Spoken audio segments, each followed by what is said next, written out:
Para a nossa meditação nesta manhã, antes de irmos para as nossas classes, convido os irmãos a abrirem suas Bíblias no livro de Hebreus, capítulo de número 12. Hebreus, capítulo de número 12, farei a leitura dos versículos 1 a 3. Hebreus 12, 1 a 3.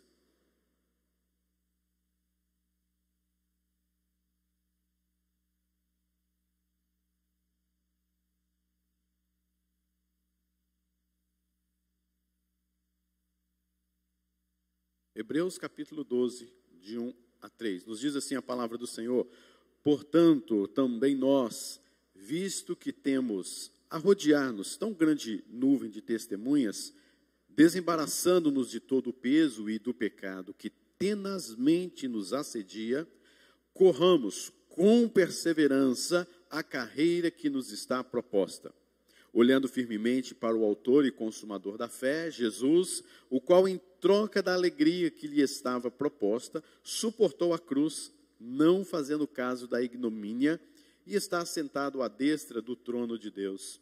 Considerai, pois, atentamente aquele que suportou tamanha oposição dos pecadores contra si mesmo, para que não vos fatigueis, desmaiando-vos em vossa alma. Amém. Meus irmãos, quero enfatizar aqui o versículo de número 1, onde fala: corramos com perseverança a carreira que nos está proposta. O autor do livro de Hebreus, não sabemos que de fato seja Paulo, há muitas ponderações sobre isso, mas ele começa o capítulo de número 12 com uma conclusão. Portanto, ou seja, tudo que ele está falando, ensinando, escrevendo, inspirado por Deus, nos versículos, nos capítulos anteriores, de 1 a 11, ele está concluindo agora. E o que ele estava falando? Qual era o contexto aqui? O que ele estava narrando para ele chegar a esta conclusão? Ele está mostrando, queridos, a suprema grandeza do que é servirmos a Deus e da forma correta, diante daquilo que Jesus Cristo, como aquele que veio cumprir toda a lei, aquele que veio ser o nosso sumo sacerdote, aquele que veio a ser o nosso supremo, o Messias, que está acima dos anjos, que tem toda a autoridade nos céus e na terra, que está acima das tipologias, das simbologias do Antigo Testamento. Então nós devemos viver de acordo com o que ele nos ensinou, e agora o cristianismo é seguir a Jesus, e aqueles preceitos do Antigo Testamento se cumpriram em Jesus. Na verdade, o autor, ele vai até mesmo no livro de Êxodo, ou no livro de Números, Levítico especialmente, e transmite todos aqueles símbolos para Jesus, mostrando que aquilo que estava acontecendo em Levítico, que às vezes são coisas que nós muitas vezes não entendemos, não compreendemos de forma tão mais simples, então ele joga isso agora dizendo: aquilo era Cristo, aquilo é Jesus. E sabendo disso, nós não devemos mais viver como aquela época do Antigo Testamento, por meio de símbolos, sacrifícios, tipos, sombras, revelações, mas viver segundo Cristo. Portanto, aí que ele vai começar agora então a nos dizer esta conclusão acerca deste assunto. E ele está aqui propondo-nos o fato de que há uma carreira que nos está sendo proposta. Há uma carreira na qual todo o cristão verdadeiro, ele vai percorrer. E esta carreira que está proposta, nós devemos correr nela e com ela, com todos esses aspectos da pessoa de Jesus, e com perseverança. Então nós devemos pegar todo esse arsenal, todo esse conhecimento do que é Cristo, o seu fundamento, os seus ensinos, para aquilo que ele veio, de fato, o que é de verdade o cristianismo, e purificar de todas aquelas filosofias humanas, saber compreender o que de fato é viver em Cristo, segundo os capítulos anteriores, e agora você percorrer esta carreira em Cristo com perseverança. É interessante nós notarmos desde o início que a palavra carreira aqui é a mesma palavra para agonia. Na verdade, a palavra agonia é quase que nela toda, até a mesma forma de falarmos, ela é quase, basicamente toda em grega. é uma palavra grega, agonia.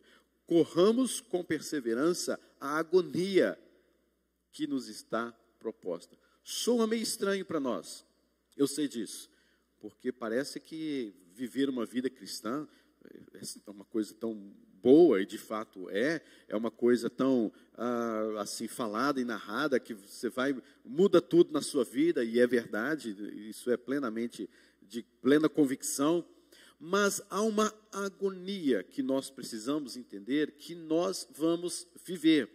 Já vivemos com os nossos antigos pais, vivemos no nosso presente e vamos viver a agonia pelo fato de sermos cristãos que seguimos a Jesus da forma como a palavra de Deus nos ordena a ser cristãos. Não adianta nada você dizer que a igreja está sendo, por exemplo, perseguida, mas se por outro lado você não está seguindo a Cristo de fato como é nos ordenado nos capítulos anteriores. Então você não está sendo perseguido, você está sendo inconveniente. Você não está sendo perseguido. Você acha que está sendo perseguido, mas você está sendo perseguido por uma outra causa, senão a de Cristo. O próprio apóstolo Paulo mesmo nos fala que todos aqueles que desejam viver piedosamente em Cristo Jesus serão perseguidos. Não somente a questão da perseguição, mas a agonia de sermos propriamente crentes neste mundo que está aí afora, falando coisas extremamente contrárias à palavra de Deus. Talvez é uma agonia que você vive porque você é um cristão verdadeiro dentro da sua família, entre os seus parentes, entre os seus amigos. Há de fato, queridos, uma agonia que vivemos, e na história da igreja e também na história do Antigo Testamento, vamos ver sempre esta agonia acontecendo. Basta você olhar para as histórias do Antigo Testamento, como Êxodo capítulo de número 2, Êxodo capítulo de número 3, aquela pressão de Faraó para matar as crianças. Basta você ver em outros lugares, como propriamente a história da igreja, nos primeiros séculos, a agonia que aqueles irmãos viveram, também porque viveram de uma forma cristã, genuína, autêntica, de acordo com aquilo que é de fato viver em Cristo Jesus. Não viver uma religião, não porque defende uma coisa ou outra, mas porque viveram especificamente com todo amor e perseverança a carreira ou a agonia que lhes foram proposta.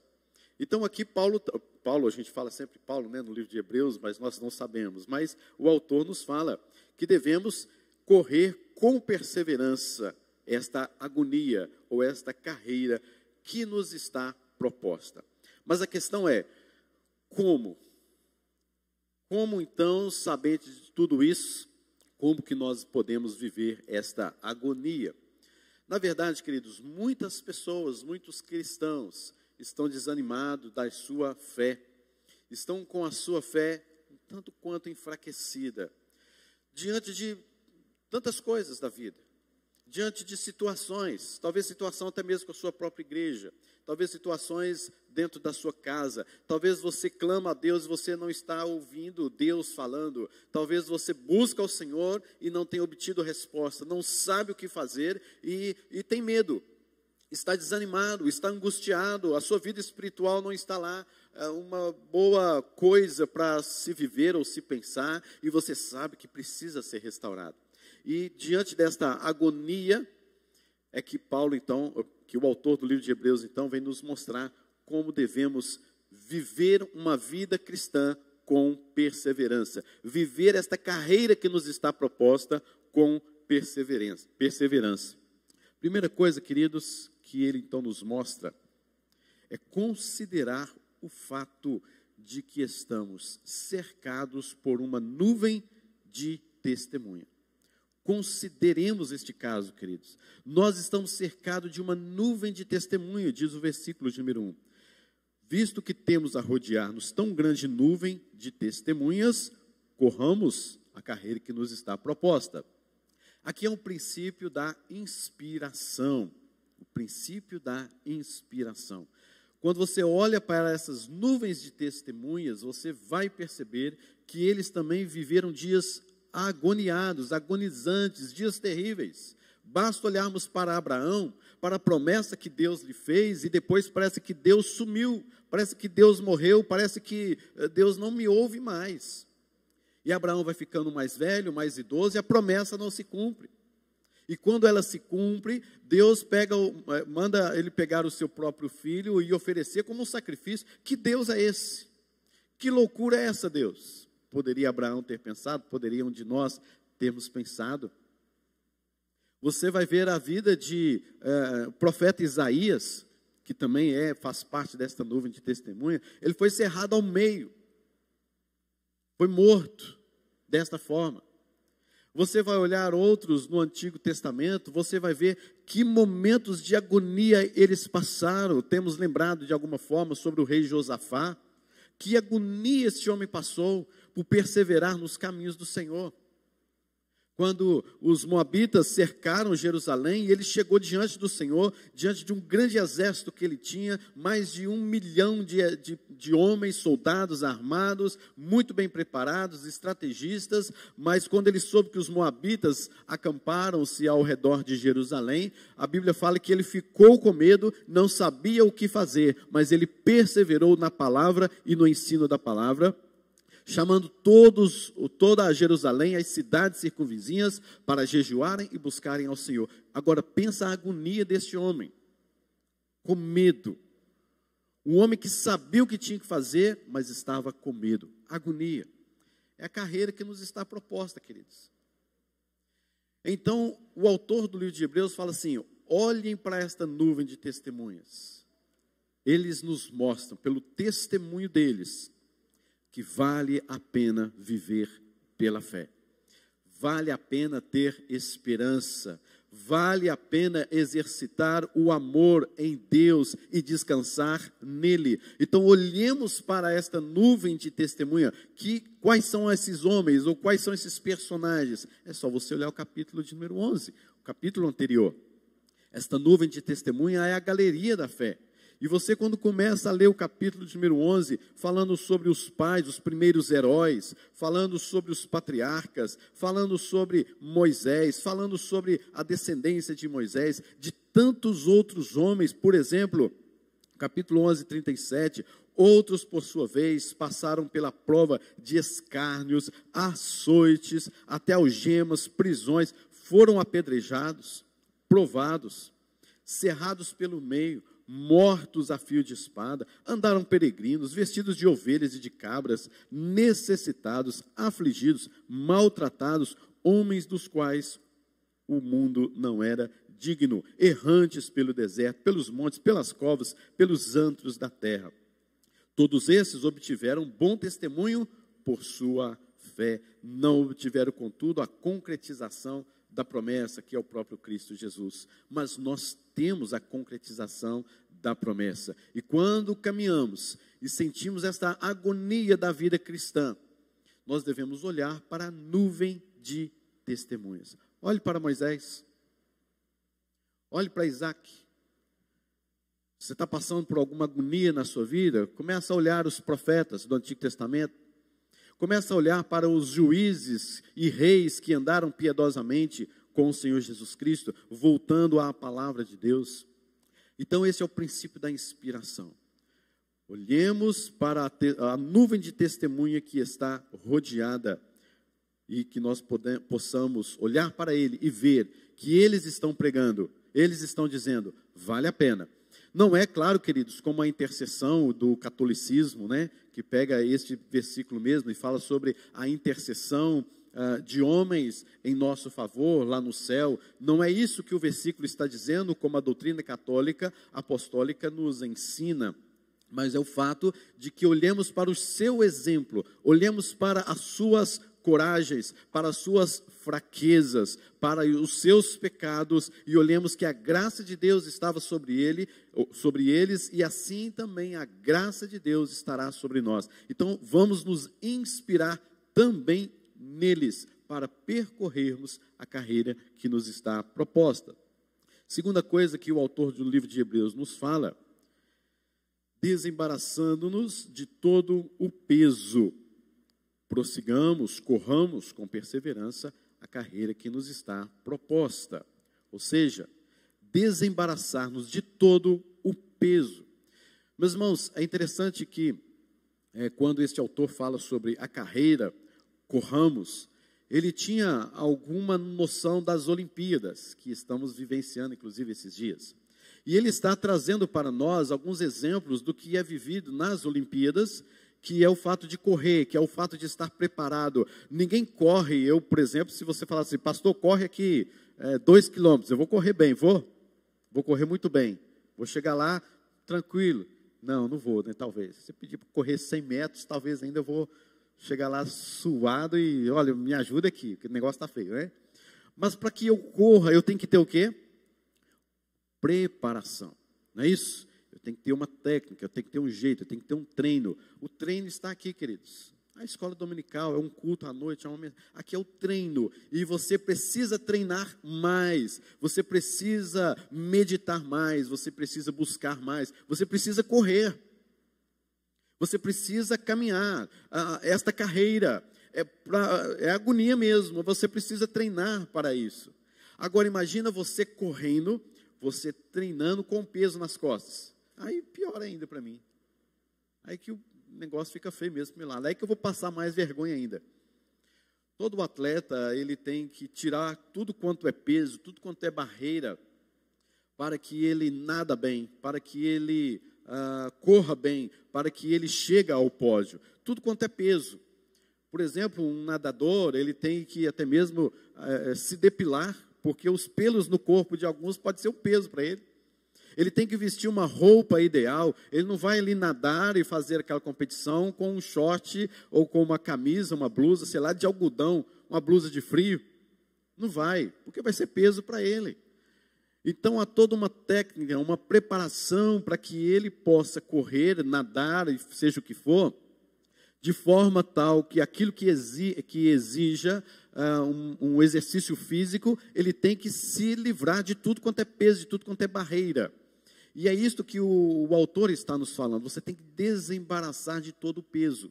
Você tem que retirar esse peso de você. Agora, queridos, a minha pergunta para você é: o que tem sido peso para você correr a carreira que lhe está proposta? Talvez o peso para você, querido, seja o seu trabalho. Talvez o peso para você seja a sua situação financeira. Talvez o peso para você seja até mesmo a sua família, quando esta família não está bem estruturada, não está andando nos caminhos do Senhor, você está sendo um meio escuso para com as coisas, você está deixando de lado algumas coisas, e a família está sendo um peso, e não somente o presente, mas também no futuro. Talvez você não está observando coisas hoje, que lá na frente se tornarão um peso para a sua carreira cristã, espiritual com Deus, de relacionamento com o Senhor. O que tem sido peso para você hoje? Quais são os pesos que você tem carregado nas costas e que tem impedido de você correr com perseverança? É isso que o autor está dizendo, desembaraçando-nos de todo o peso. Agora você pensa o embaraço que muitas pessoas estão vivendo na sua vida cristã, na sua vida diária. Um embaraço, uma coisa assim, sabe, parece que você não sabe nem por onde começar. Você já desembaraçou uma linha? A linha toda embaraçada ali, você tem que desembaraçar. E você começa a puxar e vem aquele... Aí você puxa, eu acho que complicou. Vamos tentar para o outro lado. Então, você vai fazer, é melhor cortar. Corta aqui, corta ali, dá um nó, pronto, acabou. Não é mais fácil assim? Corta. Mas o salmista não está falando para cortar. O salmista, o autor, né? Ele está dizendo para desembaraçar, porque cada aspecto da sua vida é importante, tem como cortar, mas nós precisamos desembaraçar as coisas, queridos. Há muitas pessoas, às vezes, que vivem esta vida e, às vezes, colocam a culpa na igreja, no pastor, no presbítero, no diácono, no fulano, no ciclano, no beltrano, e vai-se por aí afora, mas quando vai ver, é a vida dela que está embaraçada, e ela está com peso, ela está carregando um peso na sua vida, e não tem jeito de exercitar nem a fé, nem a esperança, nem o amor. Ela não consegue enxergar, e às vezes coloca a culpa em Deus, às vezes ora, busca a Deus, mas não sabe que o problema é que a vida dela está com um peso danado, e ela está tentando carregar isso há anos, há tempos, e não consegue se desembaraçar. desembaraçando-nos de todo o peso, corramos com perseverança. Ninguém vai correr com peso. Eu não vou. Mas a terceira coisa que o autor também está nos mostrando, terceira coisa, desembaraçando-nos de todo o pecado. Você pode ver que a palavra desembaraçando, ele se refere tanto ao peso, aquilo que é pesado para nós, desembaraçando-nos de todo o pecado. É um aditivo aí. E também devemos nos desembaraçar de todo o pecado. E assim queremos e desejamos e precisamos viver uma vida santa.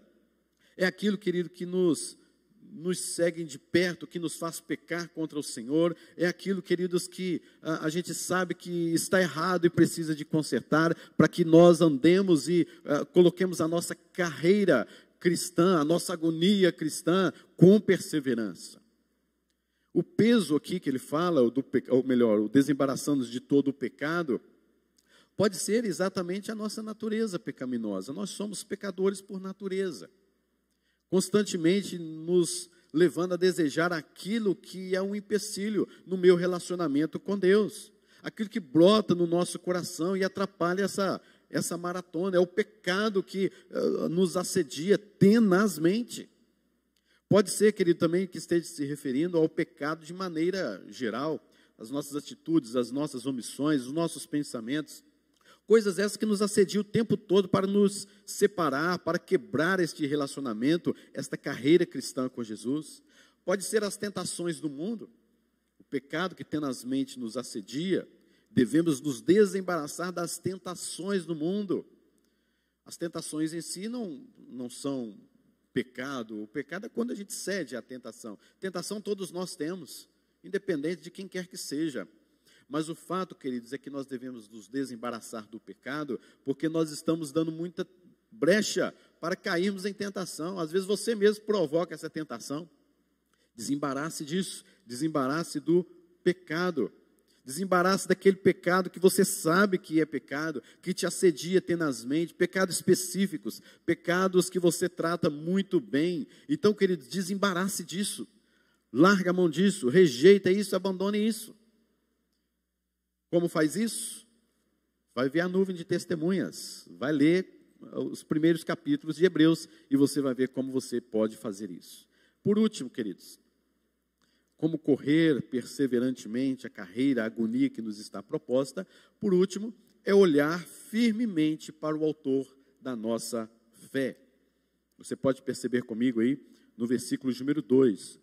Olhando firmemente para o autor e consumador da fé, Jesus, o qual em troca da alegria que lhe estava proposta, a alegria é a sua glória, é o seu poder lá no céu, reinando com Deus eternamente, mas em troca de toda esta glória, de toda esta alegria que lhe estava proposta lá no céu com Deus, ele veio, ele se encarnou, ele morreu, ele suportou a cruz e não fez caso da ignomínia, da vergonha ou do fato de ter se diminuído e deixado a sua glória.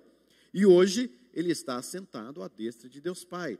Ele é o nosso intercessor. Então fica claro que não são as nuvens de testemunhas, elas podem ser nossa inspiração, mas o nosso mediador, diante dos primeiros capítulos, é Cristo Jesus. Então nós devemos olhar firmemente para Cristo Jesus. Quando eu olho firmemente para Cristo Jesus, a carreira que me está proposta, eu a percorrerei com perseverança. E a outra pergunta minha é, para quem você está olhando?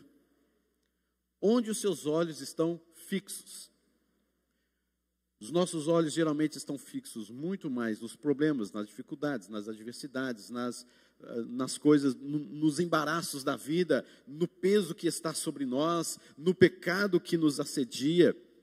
E nós olhamos muito mais para o peso, para o pecado, do que propriamente para Cristo, o autor e consumador da nossa fé. Nós devemos olhar para Ele, querido, e sabendo que tudo que Ele sofreu foi por causa de nós e para a glória dele. Olhar para o autor da fé. Ele que tornou a nossa fé possível. Ele que construiu esta carreira para nós e por nós e para a glória de Deus. Ele veio, ele morreu, não foi à toa. foi para que nós passássemos por isso, mas olhando para Ele. E há muitas pessoas querendo caminhar sozinhas. Acha que podem caminhar sem uma direção pastoral, sem uma direção da igreja, sem a comunhão da igreja, olhando sempre. A igreja tem que olhar sempre para o autor e consumador da fé. Não olhar para homens neste sentido, porque você vai olhar para homens e vai ver fraquezas, vai ver defeitos mesmo. Mas o versículo 1 nos ensina a olhar para homens, nos ensina a olhar para as nuvens de testemunhas, que eles eram iguais a nós, mas nos diz, vale a pena viver pela fé, olhando para as promessas. E olha que eles não viram a concretização das promessas. Eles viram as promessas. Eles pregaram as promessas, diz o versículo de número 39 do capítulo de número 11. Mas nós, aqui, a igreja de hoje, nós estamos vendo as promessas, estamos vendo a concretização das promessas, que é em Cristo Jesus. Por isso, os capítulos anteriores, 1 a 11. Portanto, olhemos para Cristo. E ao olharmos para Cristo, nós vamos ver a concretização de todas as promessas e nós começamos a desembaraçar de todo o peso, começamos a nos desembaraçar de todo o pecado, começamos a olhar para aquilo que nos inspira, como homens também viveram no passado, e podemos olhar para o autor e consumador da nossa fé e a nossa agonia e a nossa carreira. Vamos caminhar, vamos correr com perseverança, mas é preciso olhar para Cristo Jesus. Se você desviar os seus olhos, você não corre, não. Se você olhar para a tempestade, para as circunstâncias, para as dificuldades, você não caminha, não, querido. Então, um cristão, verdadeiramente cristão, por mais que ele esteja desanimado da sua fé, por mais que ele esteja em agonia, correndo a carreira, ele deve olhar para as nuvens de testemunhas, ele deve se desembaraçar de todo o peso, ele deve se desembaraçar de todo o pecado que o afasta da comunhão com Deus, e ele deve olhar firmemente para o autor e consumador da nossa fé. E o versículo número 3, para encerrarmos, diz: considerai, pois, atentamente, aquele que suportou tamanha oposição dos pecadores contra si mesmo, para que vós não vos fatigueis, desmaiando-vos em vossa alma.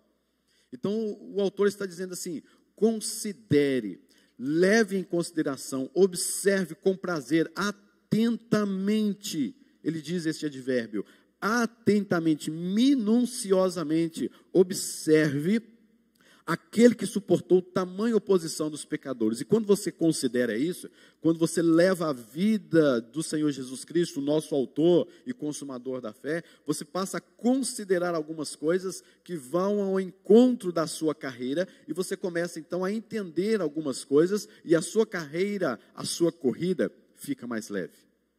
Mas considere atentamente o que Jesus Cristo passou. Aí você olha para ao seu redor e fala assim: meu Deus, eu estou me embaraçando com isso. Eu estou criando um embaraço com o irmão, com a esposa, com o marido, com o pastor, com a igreja do Senhor, com alguém, com as circunstâncias por causa disso. Aí quando eu olho para Jesus, eu falo: não acredito que eu estou criando barreiras por conta disso. O que Jesus Cristo fez, considerando atentamente o que ele passou, a oposição de pecadores contra si mesmo, e eu aqui me embaraçando com isso. Tenha dó, acorda, desperta, querido. Atente-se para a sua vida, considere Cristo Jesus. Para de ficar de nhenhenhen, né? Para de ficar com essa coisa toda que não pode, que isso, aquilo, outro e tal, etc. Para com isso, queridos. Vamos correr. Há uma carreira que devemos perseverar. Há um alvo que precisamos atingir. E fica com uma coisa ou outra aqui e acolá. Desembarace disso. Em nome de Jesus.